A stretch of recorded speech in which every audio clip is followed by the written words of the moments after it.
Abrimos, señoras y señores, la tertulia en este viernes que es 17 de septiembre del año 2021. Hoy por orden alfabético, Alejandro Abal, buen día. Buen día, Emiliano. Bueno, Ana Riguara, gusto. Buen día, Gonzalo y Juan. Y audiencia. Juan Gropone, ¿cómo te va? Bueno, buen día para todos. Te escucho un poquito bajo, a ver.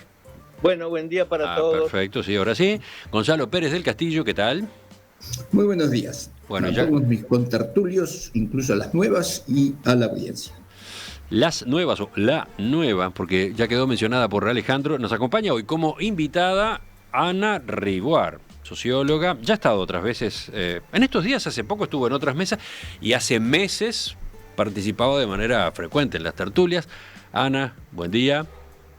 Buen día, ¿cómo están? Saludos a todos, todas, los oyentes y las oyentes, y muchas gracias por la invitación. Sí, cada tanto reincido ahora, y bueno, bárbaro, buenísimo. Te presenté como socióloga. ¿Qué especialización dentro de la sociología? Sí, yo me he dedicado en los últimos años, iba a decir décadas, pero mejor no, a investigar el tema de desarrollo informacional, desarrollo digital, o sea, la perspectiva social, ¿no? Y eso, tengo un grupo de investigación en esa área y bueno, a eso me dedico últimamente, también mucho de educación con el tema de la pandemia, pero también lo económico, socioeconómico y las tecnologías digitales. Eso es lo que me entusiasma y a lo que me dedico. Sí. ¿Sos francesa, Ana Riguar? No, Riguar es del norte de Italia, piamontesa. Mis antepasados eran valdenses. Obviamente, sí. Así que bueno, disimulo francés, pero soy tana, así que cuidado. De los tanos serios sos. Sí, de los Bersaglieri. Ahí nacieron los Bersaglieri, Gonzalo. Son gente de cuidado. Vamos a tener que tener cuidado con esta nueva participante. Sí, engaño. Quedaste bien presentado, por lo menos se generó todo un suspenso en torno a ti. Vamos al primer tema. En Argentina, la vicepresidenta Cristina Fernández de Kirchner cuestionó públicamente ayer la gestión del presidente Alberto Fernández y le exigió cambios en el gabinete, elevando así la tensión que sacude al gobierno desde la derrota en las primarias legislativas, las PASO del domingo anterior. Fernández de Kirchner publicó una carta que se conoció al atardecer, 24 horas después de que 5 ministros y otros jerarcas afines a ella ofrecieran sus renuncias al presidente, que por ahora no las ha aceptado. En el texto, la vicepresidenta afirma: ¿en serio creen que no es necesario, después de semejante derrota, presentar públicamente las renuncias y que se sepa la actitud de los funcionarios y funcionarias de facilitarle al presidente la reorganización de su gobierno? En otro pasaje recordó reuniones con el presidente Fernández ocurridas en los últimos meses. Dice textualmente: señalé que creía que se estaba llevando a cabo una política de ajuste fiscal equivocada que estaba impactando negativamente en la actividad económica y por lo tanto en el conjunto de la sociedad, y que indudablemente esto iba a tener consecuencias electorales. En su carta, además, remarcó que fue ella quien lanzó en 2019 la candidatura de Alberto Fernández, dice, con la convicción de que era lo mejor para mi patria. Y entonces termina señalando: solo le pido al presidente que honre aquella decisión, pero por sobre todas las cosas, tomando sus palabras y convicciones también, lo que es más importante que nada, que honre la voluntad del pueblo argentino. Más temprano, el presidente Fernández había pedido que cesaran las disputas y resaltado que es él quien está al frente del gobierno. He oído a mi pueblo, la altisonancia y la prepotencia no anidan en mí, la gestión de gobierno seguirá desarrollándose del modo que yo estime conveniente, para eso fui elegido, lo haré llamando siempre al encuentro entre los argentinos, escribió en un hilo de Twitter. Varios de ustedes estaban interesados en poner el foco en esta situación, en esta crisis política que se da en Argentina. ¿Quién empieza? Abstención. Alejandro. Silencio. Alejandro empieza. Bueno, muchas gracias, Gonzalo. Yo pensaba que ibas a hablar tú. O que Juan iba a traer la economía, pero debe ser difícil traer la economía en este caso. En realidad... Consecuencias económicas hay de todo tipo. No subestimes a Juan, estoy seguro que las va a traer. No las causas, no las consecuencias. Bueno, no, y en las causas también, según la vicepresidenta, ha habido un mal manejo económico, pero sigamos, Bueno, dale. A ver, es muy difícil hablar, dificilísimo hablar de la Argentina, de la política en el último siglo. Prácticamente desde Irigoyen en adelante, Argentina nos aparece como algo hasta loco, ¿no? Con unas contradicciones formidables. Cuando uno mira, por ejemplo, a Perón, nada más que a Perón, sobre todo en sus últimos tiempos quizás, la corrupción también lo rondaba, pero además era una indefinición ideológica impresionante. Cuando volvió Perón de España, allá en la década del 70, fue asombroso porque aparte de todo el lío que se armó en el aeropuerto, que fue descomunal, aparte de eso, uno veía que lo apoyaban, bueno, por un lado lo apoyaban los montoneros y otros movimientos como PR, y al mismo tiempo lo apoyaba la gente más de derecha, los llamémosle para identificar de alguna manera lo que fue la AAA luego. Era una cosa casi insólita, ¿no? ¿Verdad? Incluso años después, cuando Menem, hubo momentos en que también a Menem, por supuesto, todo inmerso en una corrupción descomunal, lo apoyaban por un lado en determinado momento la gente más de derecha y por otro lado la gente más revolucionaria. ¿Y qué es el peronismo? Yo qué sé, es tan difícil de definirlo y ahora lo vemos. Ahora lo vemos. Alberto Fernández, que lo ubicamos muy bien porque fue el interpelante de Uruguay cuando los conflictos de los puentes durante tantísimo tiempo, era él el que daba la cara.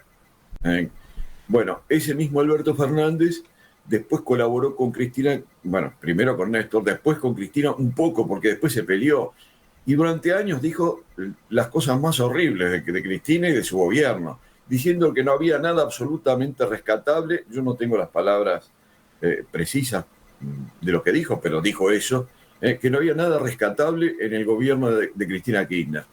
Sin embargo, después, según Cristina, a iniciativa de ella, aceptó ser el candidato a una fórmula con Cristina Kirchner, a la que incluso, de una manera bastante franca, acusó de haber, y no lo dijo con esas palabras, pero lo dio a entender claramente, acusó de haber sido la que instigó la muerte de Nisman, por ejemplo, nada más que como un acto anecdótico. Y ahora encontramos que en la Argentina, en una Argentina en la cual tampoco aparecen, bueno, quizás Rodríguez Larreta pueda aparecer como algo un poco distinto, pero no aparecen partidos conformados como los que tenemos en Uruguay, dando por supuesto que el Frente Amplio sea un partido como tal y no ser una coalición, pero no tenemos partidos conformados como en Uruguay de ninguna manera. Lo que en algún momento existió, que fue la Unión Cívica Radical, tenía un sentido bastante más preciso que el peronismo, pero ya no existe. Entonces, ¿qué es lo que le espera a Alberto Fernández y a la Argentina en los próximos 2 años de acá, que haya elecciones que puedan, confirmar el kirchnerismo? No sé si el kirchnerismo, porque existe el kirchnerismo. Yo desde acá, sin ser un politólogo ni un experto en política, no advierto que exista lo que se puede llamar el kirchnerismo. Lo que hay es un personalismo fuertísimo de parte de Cristina Kirchner y un grupo que trabaja con ella, con una visión populista que trata de, en lo que refiere a Cristina Kirchner, sin ninguna duda, de frenar todas las causas judiciales que, ciertas o no, en su totalidad, por lo menos seguro que son ciertas en buena parte, de corrupción. Muy dificilísimo prever qué puede pasar. La verdad, yo no tengo ni idea. No tengo ni idea de cómo puede terminar esto. No creo que Alberto Fernández vaya a renunciar, pero vaya a saber. Digan en qué orden vamos, ¿eh? Capaz que hasta la propia Ana tiene intenciones de ir ahora, o Gonzalo. Como quieran. Ladies first. Ladies. Bueno, gracias. Bueno, hay una sola lady hoy acá. Ana. Ahí va. Sí, ahí no estaba teniendo algún problema con la conectividad, pero voy a aprovechar entonces que ahora parece que anda bien. Vamos Sí, con a mí intervenciones cortas, así van dialogando entre ustedes. bien. No sé por qué lo decís, Emiliano, cuando voy a hablar yo. No, porque acaba de hablar Alejandro, que hizo No, una larga no. introducción. Es por Alejandro, Por está bien. Alejandro, sí, por Alejandro. Muy bien, entonces voy a hacer una intervención corta. No, a mí, yo voy a decir una cosa, yo viví 2 años en Argentina de niña y tengo un especial cariño y amor por el pueblo argentino y en particular por el bonaerense.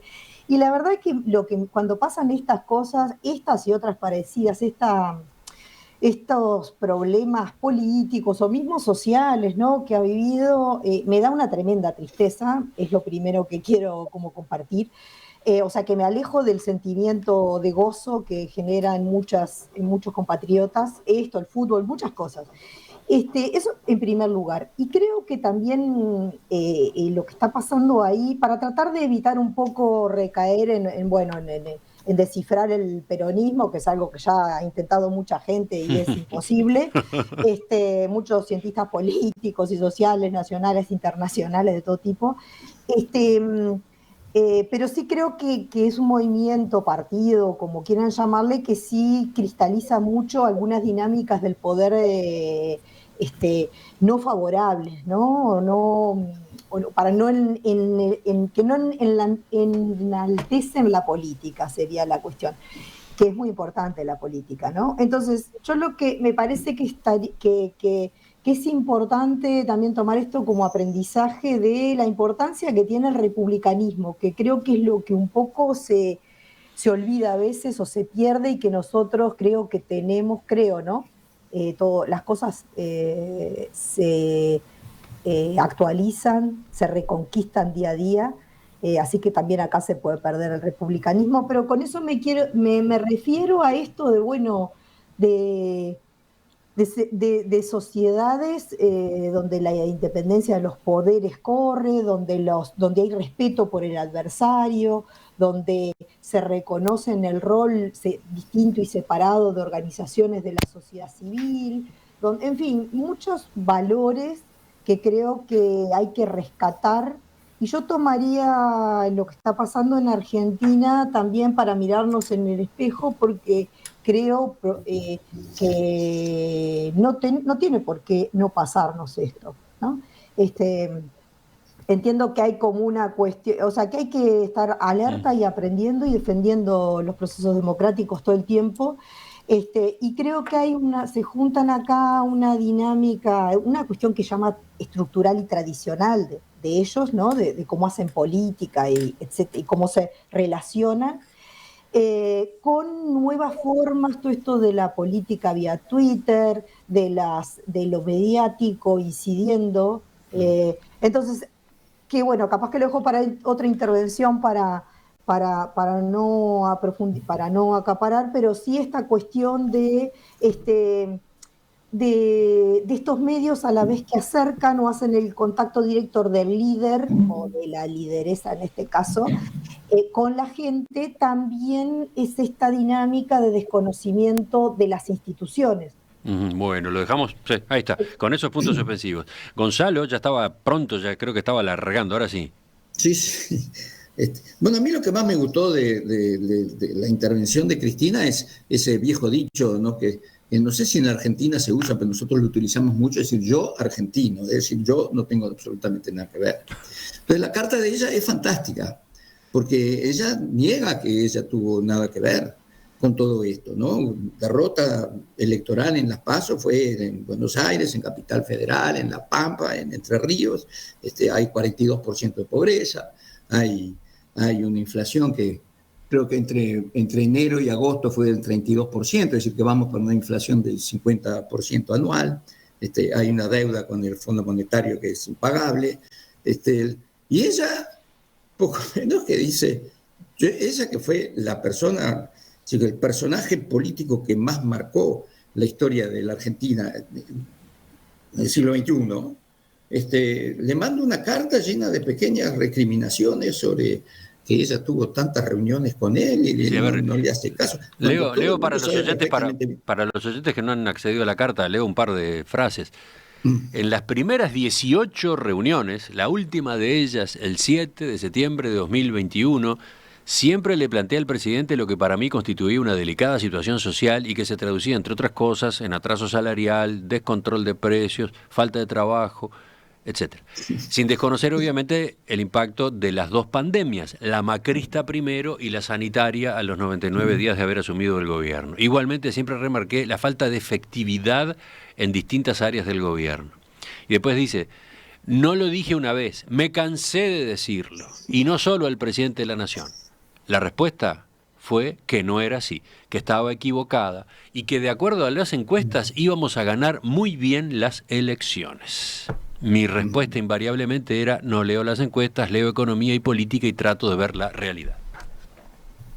Bueno, yo Argentina, ¿no? No tengo absolutamente nada que ver con todo esto. No, yo dejo mi intervención ahí para que Juan pueda traer sus insumos económicos y después retomo. Juan. Pero quiero dejar realmente bien establecida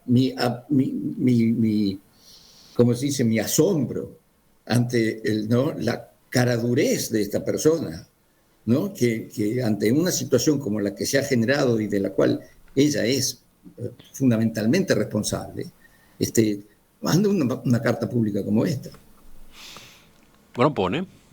Bueno, Cristina para mí se sacó la careta y ya quiero pasar un brevemente repaso. En primer lugar, criticó la política económica, es decir, es el comienzo de la carta y es el fundamento de todo, es decir, la inflación, la suba de impuestos, la pobreza, todo eso son temas políticos, ¿verdad? Bueno, hizo una cosa insólita, recordó que ella lo nombró presidente, ¿no? Y eso lo recordó como diciendo, yo, en definitiva, yo te puse acá y me estás cumpliendo mal. Luego recordó que ella dice, fui, soy y seré peronista. Es una definición bien clara. Y luego dice, sé que gobernar no es fácil y la Argentina menos todavía, ¿no? También cosa que es cierto. Si reconoce todo lo que estamos diciendo. Entonces vamos a ver lo que yo interpreto. Para mí, lo que está haciendo es un golpe de Estado técnico. Es un pedido de renuncia al presidente con las consecuencias obvias para ella. Es decir, si renuncia al presidente, la vicepresidenta se hace cargo. Es decir, creo que está haciendo eso, en definitiva. Y no sé si no va a tomar medidas más directas, es decir, si no va a llamar a sus descamisados para todo esto, ¿no? Ahora, el peronismo, que causó tanto desconcierto, para mí me resulta clarísimo lo que es el peronismo. El peronismo es una forma de fascismo, con todos sus elementos. Con las camisas, los fascistas tenían camisas negras, pardas, etc. Los peronistas tienen descamisados. Es una alianza de clases de izquierda y derecha, exactamente como hacía Mussolini, como hacía Hitler y como hacen todos los fascistas. Es decir, toma por un lado a los trabajadores y por otro lado a un sector de los grandes propietarios.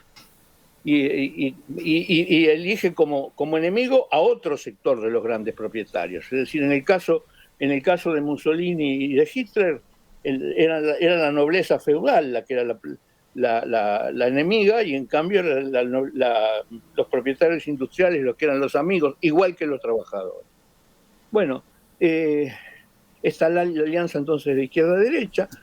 Intentó siempre el peronismo una industrialización a medias que nunca triunfó, siempre tuvo sueños imperiales, igual que tiene el fascismo, es decir, siempre Perón hablaba de Argentina potencia y los argentinos siguen creyendo que es una potencia. Y más, está la famosa frase de Malraux, Buenos Aires es la capital de un imperio que nunca existió.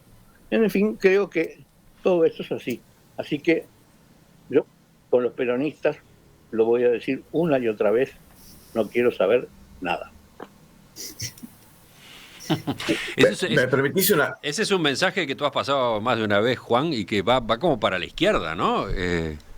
Porque por afinidades que acá, no digo todo el Frente Amplio, pero sectores del Frente Amplio han manifestado, por ejemplo, con el peronismo o con variantes del peronismo como la del kirchnerismo, ¿no? Tú no te cansás de repetir ese planteo, tú no querés saber nada.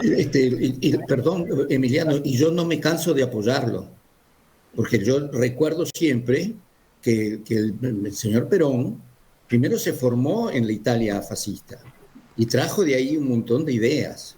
Hizo lo que hizo y después cuando le tocó irse del país, que se fue con los bolsillitos bastante llenos, se fue a la España de Franco, no se fue a la Rusia. Y en el medio, España, trajo... donde estuvo muy bien y vivió muy bien durante muchos años y después volvió a la Argentina. Y en el medio, supuestamente izquierdista, es decir, ¿con qué credenciales me gustaría saber? Gonzalo, y en el medio trajo todos los nazis que pudo, huidos de la debacle europea. Sí, es que es verdad. Es un izquierdismo. Incluido el famoso Eichmann, para decir a alguien paradigmático. Pero el problema, tú, Juan, hablabas del peronismo, pero el problema de la Argentina, visto desde acá, es que no tiene ningún partido político. Lo único que aparecen son figuras que además siempre terminan siendo muy cuestionadas y en un marco, bueno, bastante generalizado de corrupción, ¿no, verdad? Alguna evidente y otra que uno la debe suponer. Que por supuesto también acompañaba a Perón. Cuando Perón en la década del 50 tenía 100 automóviles, ¿se acuerdan? Tenía una colección de 100 automóviles. Lo digo nada más que para decir un detalle significativo. Incluido un Lalas de Gaviota, aquel Mercedes-Benz que había 6 ejemplares del mundo. Bueno, uno lo tenía Perón. Lo terrible. Entonces, lo que uno piensa es no solo que no haya el peronismo, no es un partido, sino que tampoco hay otros partidos como tales organizados, como sí los hay en Uruguay. Bueno, la Unión Cívica Radical es un partido con una larga historia en Argentina. Yo, cuando intervine la vez anterior, excepcioné a la Unión Cívica Radical, pero dije que ahora prácticamente no existía como tal. O sea que, por lo menos hasta donde yo sé. Bueno, no digo que no hayan sido interesantes los apuntes que acabamos de escuchar hasta ahora en la tertulia, pero también digo que sería bueno no limitar la consideración de una situación como esta que se está dando en Argentina a algo que muchas veces nos ataca a los uruguayos cuando nos referimos a lo que pasa del otro lado, ¿no? Péguenle al peronismo, ¿no?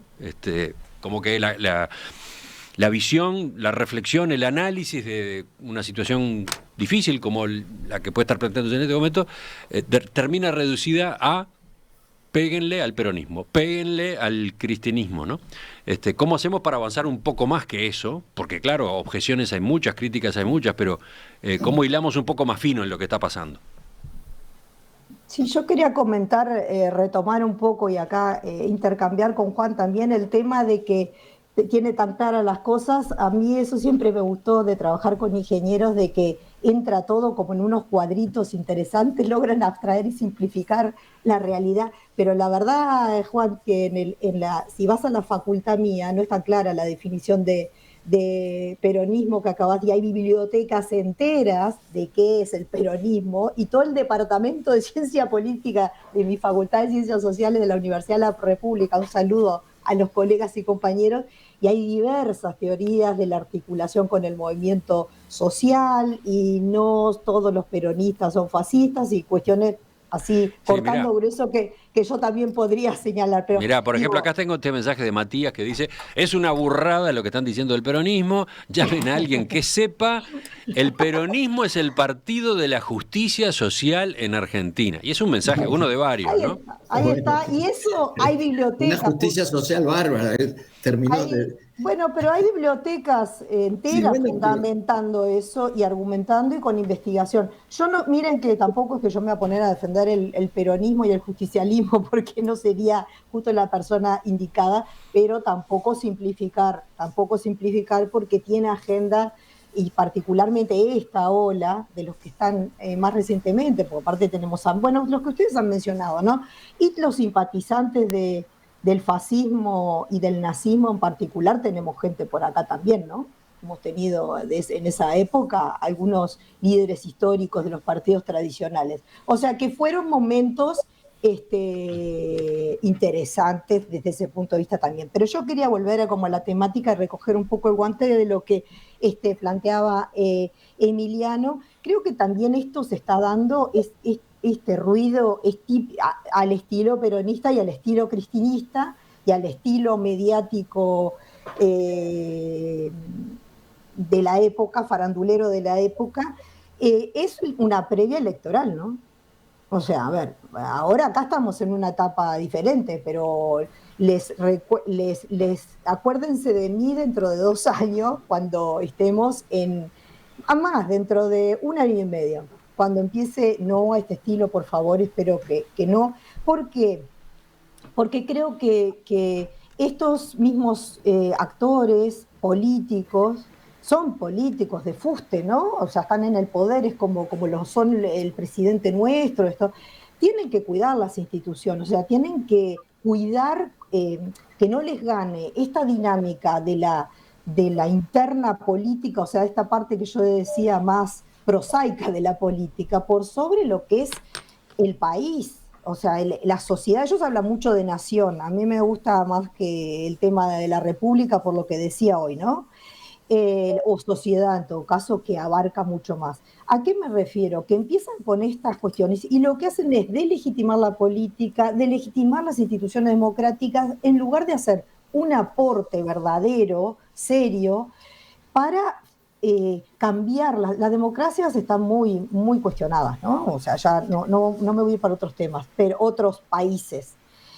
Y otras áreas, pero creo que si el sistema político, los políticos, los y las gobernantes tienen que hacer es buscar formas de fortalecer los mecanismos democráticos de las sociedades. Y esto va en el sentido opuesto.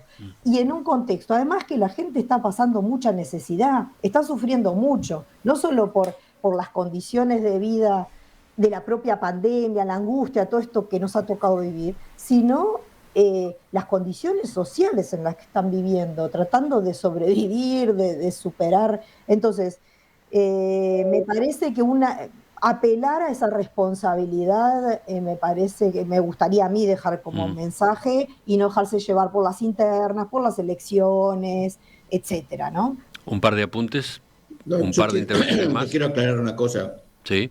si puedo, a lo que dice Ana. Lo que yo estoy diciendo, Ana, y por eso apoyo lo que dice Juan, es que el peronismo, con la excepción de ese periodo de dictadura militar feroz que tuvo la Argentina, el peronismo ha estado manejando la Argentina desde mediados del siglo pasado, en el cual la Argentina era una potencia mundial, era uno de los países más ricos del mundo. Y lo que tenemos hoy son las cifras que yo les he leído, empezando por el 42% de pobreza. Entonces, a mí no me pueden venir a vender eso como un régimen de izquierda, como un régimen que le interesa el desarrollo humano, como un régimen que está mirando cómo es que la gente que nace sin tener fortuna, pero que sí tiene su capacidad de trabajo, puede incorporarse a una sociedad que tiene las oportunidades para hacerlo. La izquierda es promover el desarrollo humano, con sus derechos y con sus libertades, pero también mirando cuál es el acceso que tiene a la salud, qué acceso tiene a la educación.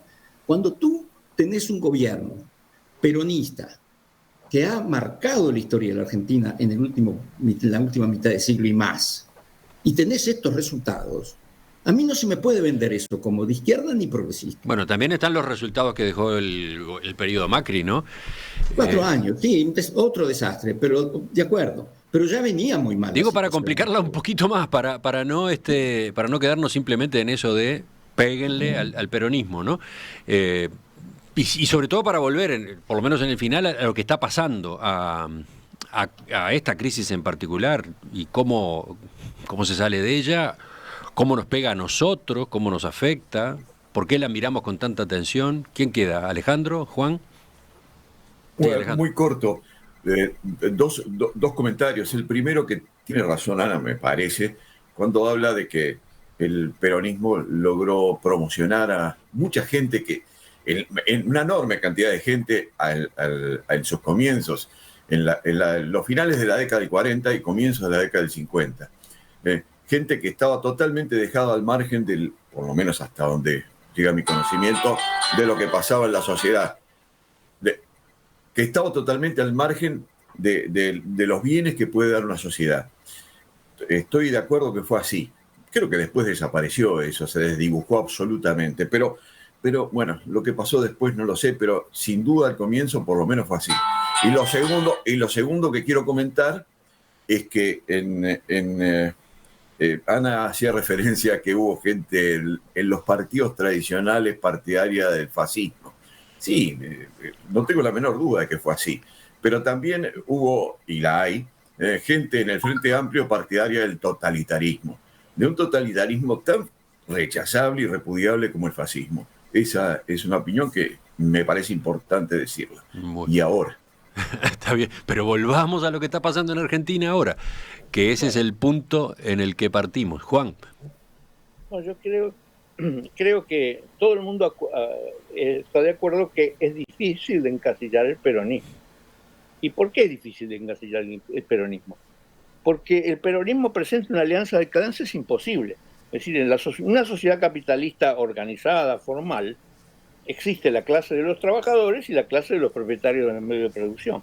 Ahora, el peronismo lo que hace es una alianza entre estas dos clases, muy particular, con un fin de combatir a un enemigo, a un supuesto enemigo, que es una oligarquía de algún tipo.